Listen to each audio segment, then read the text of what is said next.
Good evening, Hall of Fame Dynasty members. It's your commissioner. So we've actually had a lot of news over the last 24 hours, and I thought I'd do something kind of special for it since it was so different for everyone. Or not everyone, but we really haven't had this big fluctuation of news this year, and I thought this is something pretty interesting, fairly fantasy relevant for all of them. So just a couple of things to cover here real quick, since I know chat's been a lot busier, or not less busy than usual because everyone's been busier. I know Max got school wrapping up. We've got a few other things going on. So just kind of wanted to bring something special for this. Unfortunately, first we'll be starting out with something that I kind of mentioned yesterday, and that would be the injury to Carlos Rodon of the Chicago White Sox. He's obviously going to be having Tommy John surgery tomorrow, and that's a big deal, especially with how late in the season it is for him. But the fact that he's going to have to deal with it, and he's going to be out for a long while. I don't know if this is actually working the way I want it to. I guess I could see. Let me see. Yeah, it works. Okay, perfect. He'll be out for likely till 2021, being as it's almost getting close to about a third of the way through the season. It's a rough time for it. And at the same time, we're wondering how much time he has left with the Chicago White Sox. He hasn't panned out as great as everyone thought he would be. He's still struggling at times. He's looked pretty decent this year, but at the same time, there's a lot of potential still there in his arm. But the biggest question comes with Tommy John surgery and whether he can recover from it. So going into this year, he had struggled in 2018 pretty mightily, but so far into this year, he's put up a 5.19 ERA. The strikeouts are definitely up as he's at 12 Ks per nine. The walks remained about the same from last year. But if I can pull up his contract situation right now, it's a tough call. I would like to see the Chicago White Sox keep him around. He's a guy that could have been an ace at one point, and maybe he's a middle of the rotation guy when it all comes down to it because of Michael Kopech, Dylan Cease, maybe Reynaldo Lopez is your three. If Lucas Giolito sticks like this, he could be your three as well. But you're especially relying on Kopech and Cease at this point to be your top-of-the-line starters. Lopez and Giolito filling out that 3 and 4 spot in one way or another. And then you've got Rodon, who could be your fifth, which wouldn't be bad. But by the time he pitches again, he'll be 28. And he's going to spend all of 2020 in his third year of arbitration, which means he's going to be on the bench for a pretty cheap amount compared to his almost $4.5 million salary this year. But who knows what he is in 2021 when the White Sox are hoping to compete with Luis Robert and possibly, what's his name?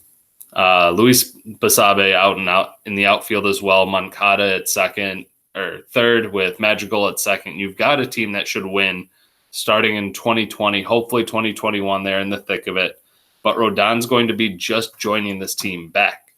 And it's a big blow to the fantasy New York Yankees. I know I was trying to deal for him this offseason, and I'm glad that it didn't work out in the end, for myself at least. But I hate to see a guy with his talent, with his slider, with his nastiness, hit the injured list for this long. So that's part of it. And the next one that I'll be talking about is Julio Urias, which I don't know if you guys saw the stories from earlier today, but he was arrested this last night / this morning for domestic violence. He apparently had shoved a woman down, and there was a domestic violence call made to the LAPD overnight.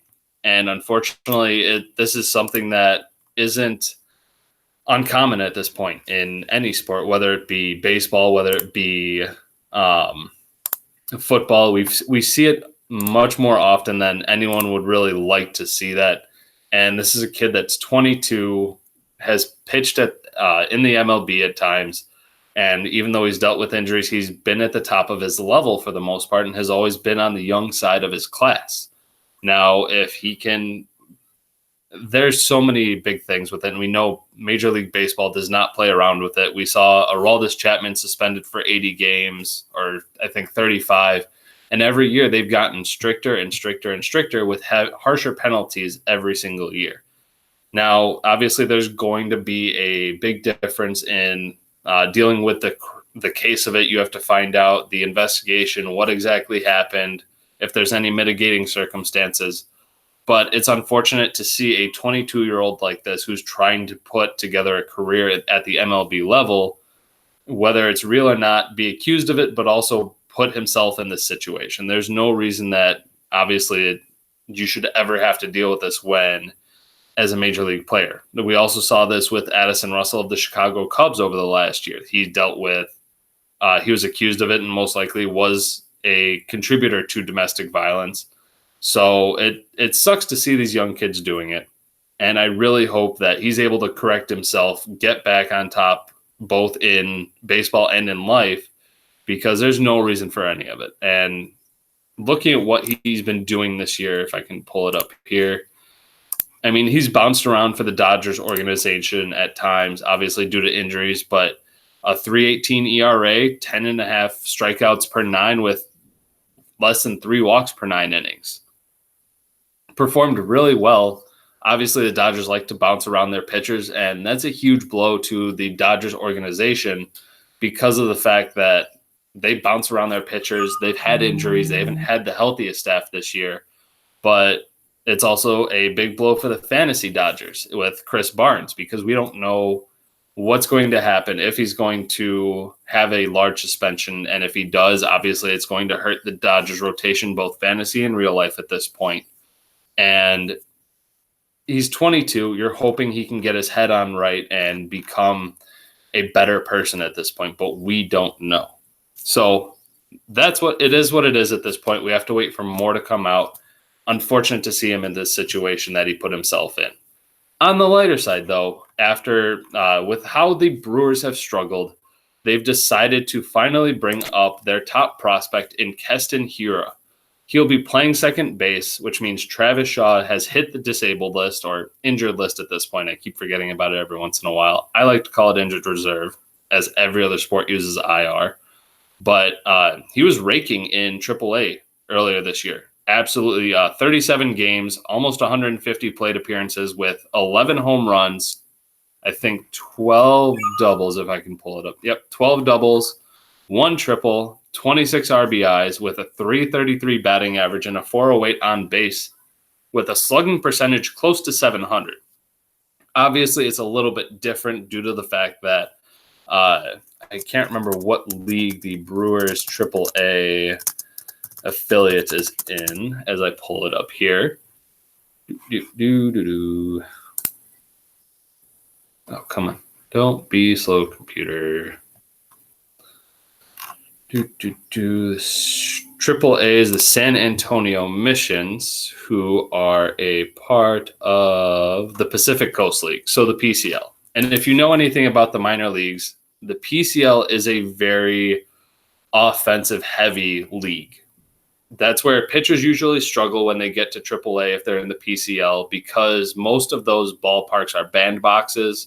You tend to have a lot more home runs, a lot more power, better batting averages in that league because so many of those parks are meant to embrace hitters. I mean, look at the Rockies AAA team as well. They have a very similar situation there. And I'm not putting down Keston Hiura at any point with that. It's the fact that AAA is different. It's the PCL.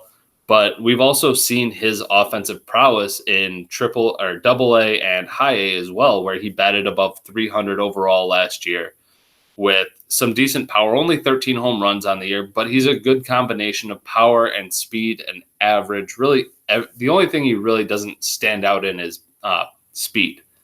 He's not going to steal 20 bases. He may steal 10 in a season, but if he stays up with his parent ball club at this point, he could be a 15 home run, 10 stolen base guy, even 20 and 10 at this point. He's shown the ability to get on base, be patient, and look for his pitch to drive.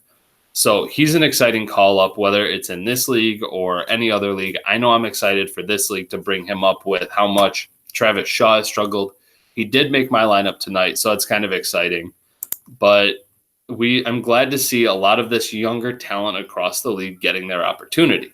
And I suggest you guys tune into the Brewers game tonight. Watch his talent. He's very, very young, very good player. Did deal with some injuries in the past years, but he's 22 years old, making his debut.